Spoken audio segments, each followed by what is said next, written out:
बहुत सुंदर एक श्लोक आता है, आत्मानं रथिनं विद्धि शरीरं रथमेव तु बुद्धिं तु सारथिं विद्धि मने परमेव च। इस श्लोक में कहा गया आत्मानं रथिनं, अर्थात जो ये शरीर है इसको रथ कहा है, और रथ का जो स्वामी है उसको रथी कहा। रथी अर्थात जब वो रथी रथ में होता है तो रथ चलता रहता है, और जब ये रथी निकल जाता है तो उसको क्या बोलते हैं जी?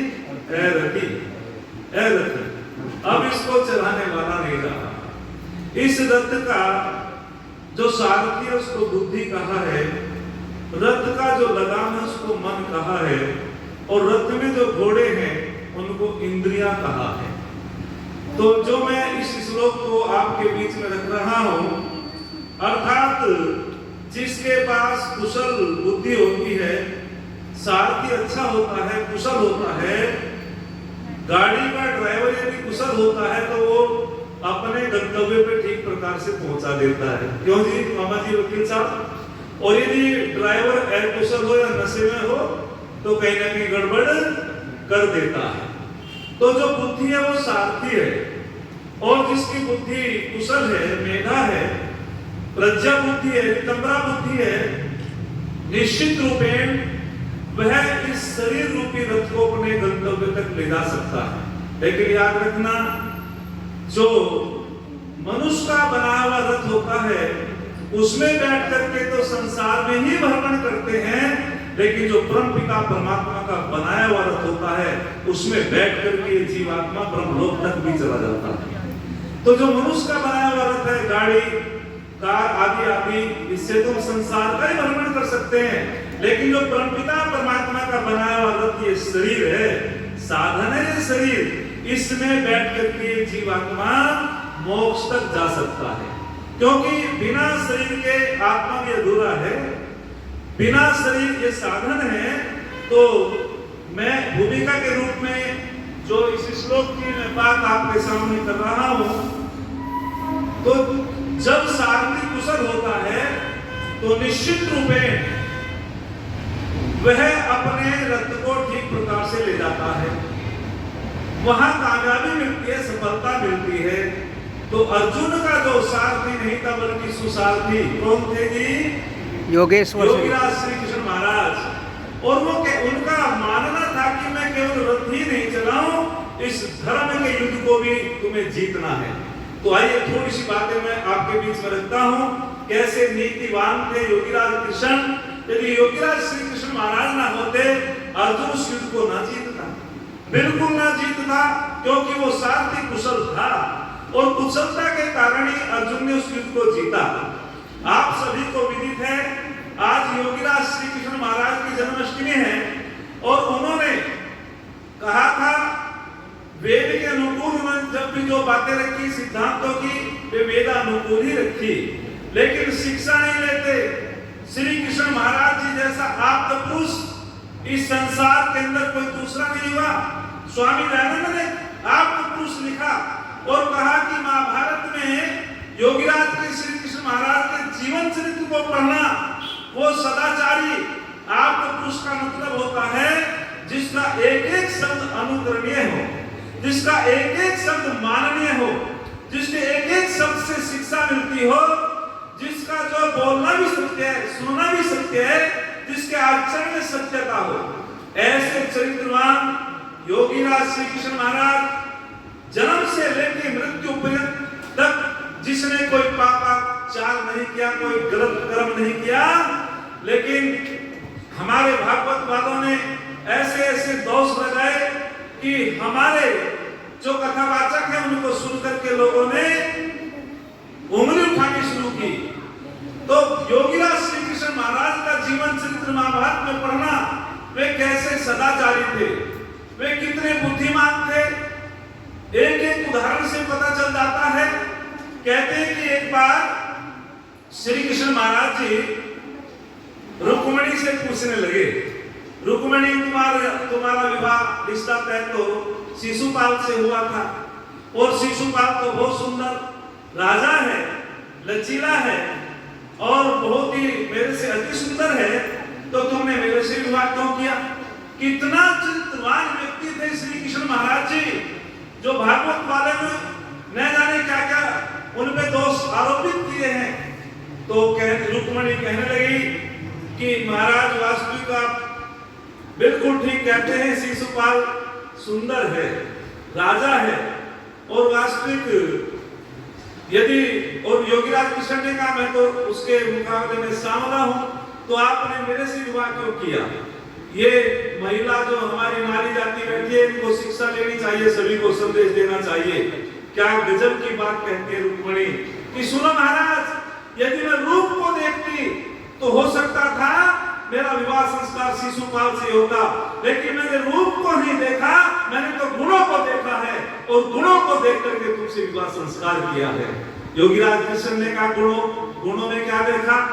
तो तब कहती है कि तुम जैसा वेदज्ञ, सदाचारी, चरित्रवान, परोपकारी, ऐसा सदाचारी व्यक्ति मैंने कोई दूसरा नहीं देखा, और मैं चाहती हूं कि आप जैसा पुत्र मैं प्राप्त करना चाहती हूँ। तब योगीराज श्री कृष्ण महाराज जी ने कहा देवी, यदि आप मेरे जैसा पुत्र चाहती हो, आपको तप करना पड़ेगा, तपस्या करनी पड़ेगी। और कहते हैं कि विवाह के बाद 12 वर्षों तक उन्होंने जहाँ बद्रीनाथ आश्रम है वहां तप किया, सात्विक भोजन किया, ब्रह्मचर्य का पालन किया, एक पुत्र उत्पन्न हुआ, और फिर संयम से रहे, ब्रह्मचर्य का पालन किया। लेकिन जिस योगीराज का चरित्र इतना उत्तम, जो स्वामी दयानंद ने आप पुरुष कहा और उसमें इतने मनमाने दोष लगे, उससे हमारी बहुत बड़ी हानि हुई। एक हमारे आचार्य चले गए एक नगर में कथा करने के लिए, तो वहां बहुत बड़ा चित्र लगा हुआ है, और उस चित्र में जो है नीचे लिखा हुआ है जय रण छोड़ माखन चोर। क्या लिखा जी? जय रण छोड़ माखन चोर। अब आचार्य जी जिनके यहाँ कथा करने गए थे, पौराणिक परिवार था, बिस्कुटों की फैक्ट्री का मालिक था। उन्होंने जब वो पढ़ा, उनको बड़ा दुख हुआ, और वो मक्खन बिखर रहा है, हंडिया है, इस प्रकार का वो फोटो लगा रखा है। आचार्य जी ने कहा कि आज तो पूरे नगर में एक शोर मचा हुआ है। सेठ जी बोले क्या शोर मचा है?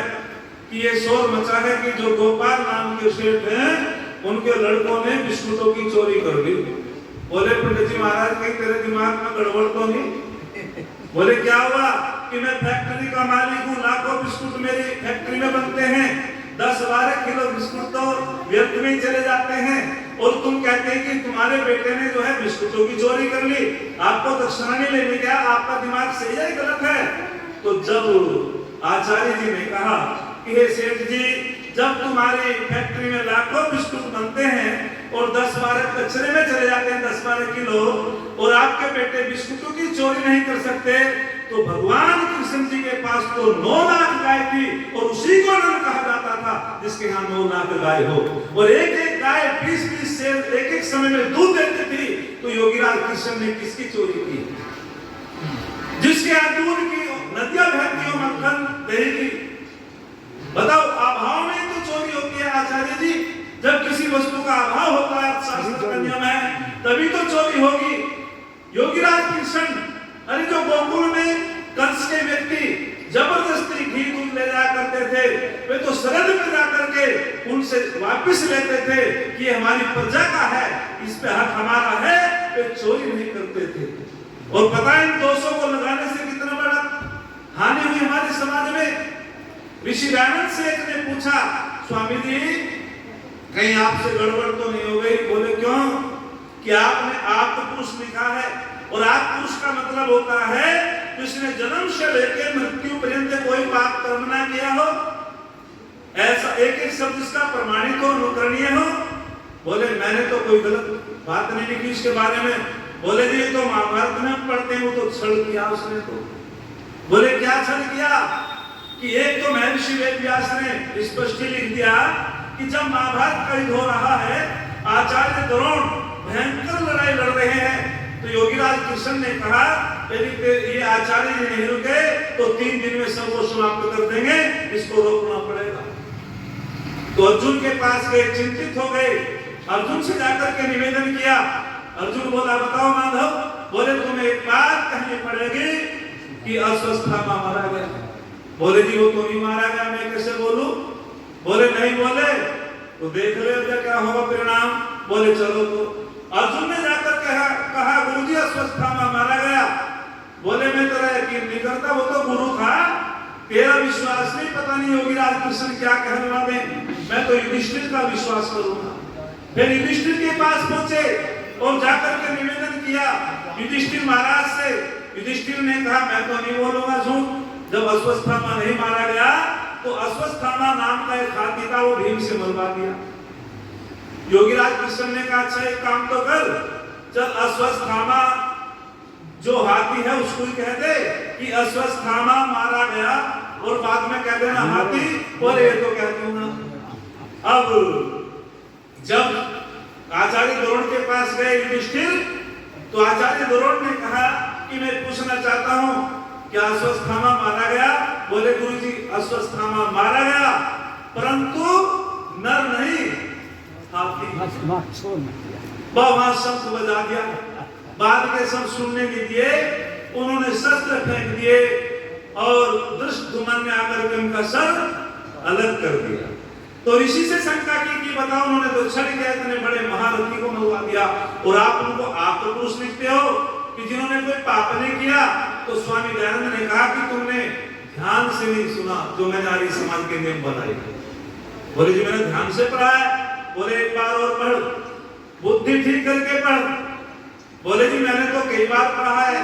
तो जब स्वामी दयानंद कहते हैं कि याद रखना अनेक जो हमारे ऋषि संत थे उनसे आगे बढ़ करके काम किया योगीराज श्री कृष्ण महाराज जी ने, तो स्वामी दयानंद ने एक नियम बनाया, सबसे प्रीति पूर्वक धर्मानुसार यथा योग्य बरतना चाहिए।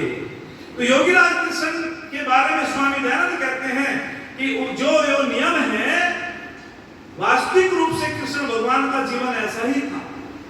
उन्होंने नीति शास्त्र को पढ़ा था, वे नीतिज्ञ थे, तो उन्होंने सबसे पहले प्रीति पूर्वक समझाया शांति दूत बन करके, और दुर्योधन को कहा कि भाई पांडवों का हिस्सा पांडवों को दे दे, मैं प्रीति पूर्वक हम शांति चाहते हैं, यदि लड़ाई हुई तो बहुत बड़े महारथी मारे जाएंगे, विद्वान मारे जाएंगे, देश की बहुत बड़ी हानि होगी।